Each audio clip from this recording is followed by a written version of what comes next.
Club ফুটবলের সবচেয়ে elite মঞ্চ হলো উয়েফা চ্যাম্পিয়ন্স লিগ এবং উয়েফা চ্যাম্পিয়ন্স লিগের ফাইনাল মঞ্চ, যেখানে লড়াই হয় সেরা বনাম সেরার। কিন্তু আপনি কি লক্ষ্য করেছেন একটা জিনিস?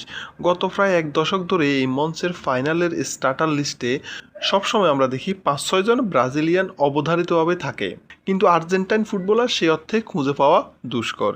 কেন ইউরোপের ক্লাব ফুটবলে আর্জেন্টাইনেরা স্রেফ ফাঁস্য চরিত্রে পরিণত হচ্ছে? আজ আমরা পরিসংখ্যানের আয়নায় দেখব চ্যাম্পিয়ন্স লিগ ফাইনালে ব্রাজিলের সেই অবিশ্বাস্য আধিপত্যের কারণ এবং আর্জেন্টাইনের দাপট কেন নেই সেটারও কারণ। শুরুতে পরিসংখ্যান। কথা না বাড়িয়ে সরাসরি পরিসংখ্যানে আসি। গত 8টি চ্যাম্পিয়ন্স লিগের ফাইনালের স্কোয়াড বা মূল একাদশের দিকে যদি আমরা তাকাই তাহলে আমাদের চোখ কপালে উঠবে। যদি আমরা 2026-এর ফাইনালের যে দুই দল, সেই দুই দলের দিকে তাকাই, আমরা জানি ফাইনালে অলরেডি আর্সেনাল এবং পিএসজি কনফার্ম করেছে। উভয় দলেই রয়েছে ব্রাজিলিয়ান ফুটবলারদের একটা দাপট, কিন্তু এই হাই প্রোফাইল দুই ফাইনালিস্টের দলে কোনো আর্জেন্টাইন ফুটবলার নেই। 2025-এর দিকে যদি আমরা তাকাই, 2025-এ পিএসজি বনাম ইন্টার মিলানের মধ্যকার সেই ফাইনালে ইন্টার মিলানে একমাত্র লাউতারো মার্টিনেজ আর্জেন্টাইন ফুটবলার হিসেবে ছিলেন, কিন্তু পিএসজিতে কোনো আর্জেন্টাইন ফুটবলার ছিল না। অন্যদিকে পিএসজিতে ব্রাজিলিয়ান মার্কুইনহোসের সাথে স্কোয়াডে ছিল লুকাস বেরালদো, আবার ইন্টারের স্কোয়াডেও কিন্তু ছিল কার্লোস আগুস্তোর মতো একজন ব্রাজিলিয়ান ব্লাড। 2024 ফাইনালের দিকে যদি আমরা তাকাই, সেই ফাইনালটা অনুষ্ঠিত হয়েছিল রিয়াল মাদ্রিদ বনাম বরুসিয়া ডর্টমুন্ডের মধ্যকার। ওই ফাইনালে ডর্টমুন্ডে কোনো লাতিন ফুটবলার না থাকলেও রিয়ালের চ্যাম্পিয়ন হওয়ার অন্যতম কারিগর ছিল কিন্তু 3 Brazilian footballer, Vinicius junior, Rodrygo এবং এদের মিলিতাও। এই ফাইনালও ছিল আর্জেন্টাইন শূন্য। 2023 ফাইনালটা অবশ্য একটু ডিফারেন্ট ছিল। সেখানে আর্জেন্টাইনদের মোটামুটি একটা দাপট বা আধিপত্য ছিল, কারণ ম্যানচেস্টার সিটি বনাম ইন্টার মিলানের ওই ফাইনালে সিটির গোলপোস্টে ছিল ব্রাজিলিয়ান এডারসন। সিটির স্কোয়াডে অবশ্য ছিল 2 জন আর্জেন্টাইন, যদিও একজনেরও ফাইনালি মাঠে নামা হয়নি। ইন্টার মিলানের হয়ে লাউতারো মার্টিনেজ মাঠে থাকলেও জোয়াকিন কোরিয়া ছিলেন বেঞ্চে, কোনো ব্রাজিলিয়ান ছিল না ইন্টার মিলানের স্কোয়াডে। 2022 রিয়াল মাদ্রিদ বনাম লিভারপুলের মধ্যকার সেই ফাইনালও ছিল আর্জেন্টাইন শূন্য। রিয়ালের হয়ে ছিলেন 5 জন ব্রাজিলিয়ান, ভিনিসিয়াস জুনিয়র, রদ্রিগো, এদের মিলিতাও, কাসেমিরো এবং মার্সেলো। অন্যদিকে লিভারপুলে ছিলেন আরও 3 জন ব্রাজিলিয়ান, আলিসন ব্রেকার, ফাবিনহো এবং রবার্তো ফিরমিনো।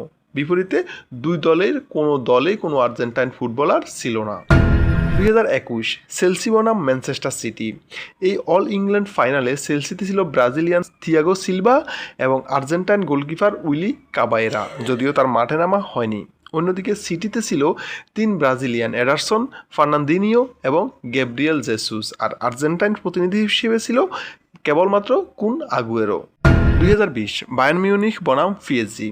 পিএসজিতে ব্রাজিলের 3 তারকা নেইমার, মার্কুইনহোস এবং থিয়াগো সিলভার বিপরীতে আর্জেন্টাইনও ছিল 3 জন, ডি মারিয়া, লিয়ান্দ্রো পারেদেস এবং মাউরো ইকার্ডি। অন্যদিকে বায়ার্ন মিউনিখে কোনো আর্জেন্টাইন না থাকলেও ছিল ব্রাজিলের ফিলিপে কোতিনিও।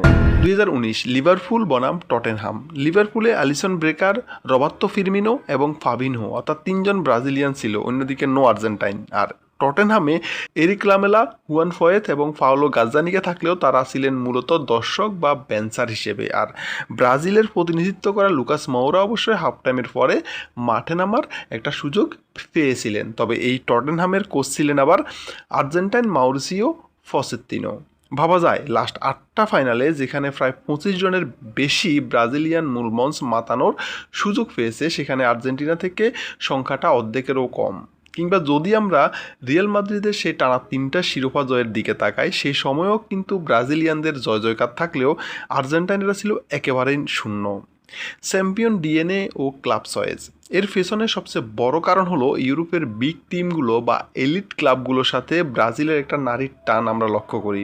রিয়াল মাদ্রিদ বা বায়ার্ন মিউনিখের মতো ক্লাবগুলো জানে একজন ব্রাজিলিয়ান উইঙ্গার মানে এক্সপেক্টর, তারা ব্রাজিলিয়ানদের প্রতি অনেক বেশি ফ্লিজড।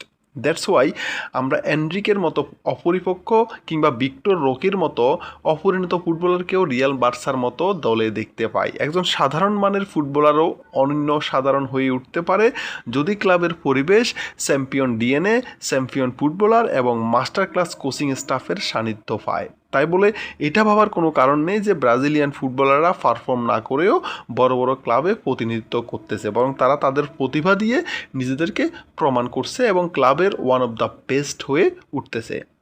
2022 বিশ্বকাপ জয়ী আর্জেন্টিনার স্কোয়াডের দিকে যদি আমরা তাকাই, অবিশ্বাস্য শোনালেও সত্যি চ্যাম্পিয়ন দলের কোনো খেলোয়াড়ই সেই সময় Real Madrid, Bayern Munich, Liverpool, Arsenal, Juventus কিংবা বার্সেলোনার মতো চ্যাম্পিয়ন্স লিগ জেতা ক্লাব কিংবা বিগ ক্লাবগুলোর মূল একাদশের কিংবা স্কোয়াডে ছিলেন না। অথচ আমরা যদি একবিংশ শতকের 6টি ওয়ার্ল্ড চ্যাম্পিয়ন দলের দিকে দেখি, প্রায় প্রতিটি চ্যাম্পিয়ন দলে Real, Barca, Bayern, Liverpool, man your মতো বিগ টিমগুলোর একাধিক প্রতিনিধি ছিল। ডিফারেন্স শুধু 2022 কাতার ওয়ার্ল্ড কাপ। 2022 চ্যাম্পিয়ন আর্জেন্টাইন দলের ম্যাক্সিমাম ফুটবলার ছিল ইউরোপিয়ান ক্লাব ফুটবলের অপেক্ষাকৃত দুর্বল বা মাঝারি মানের ক্লাব থেকে। সুতরাং এটাই প্রমাণ করে ইউরোপের বিগ ক্লাবগুলোতে আর্জেন্টাইন ফুটবলারদের তুলনায় ব্রাজিলিয়ান ফুটবলারদের আধিক্য বা ইমফ্যাক্ট অনেক বেশি। মেথোডোলজি: ব্রাজিলিয়ান উইঙ্গার বনাম আর্জেন্টাইন টেকটিশিয়ান। ইউরোপিয়ান ফুটবল এখন অনেক বেশি ফিজিক্যাল এবং ফেস ড্রিভেন।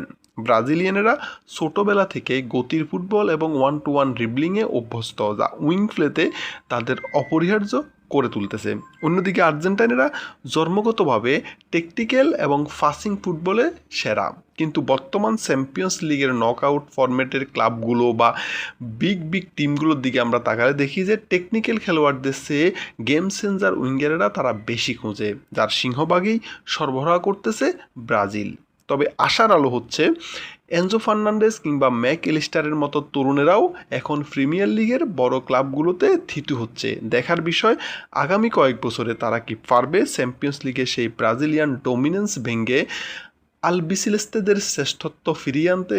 আপনার কি মনে হয় আর্জেন্টিনার খেলোয়াড়েরা কি পারবে ইউরোপের এই নীল মঞ্চে ব্রাজিলের আধিপত্য শেষ করতে? কমেন্টে আমাদের জানান। ধন্যবাদ সবাইকে।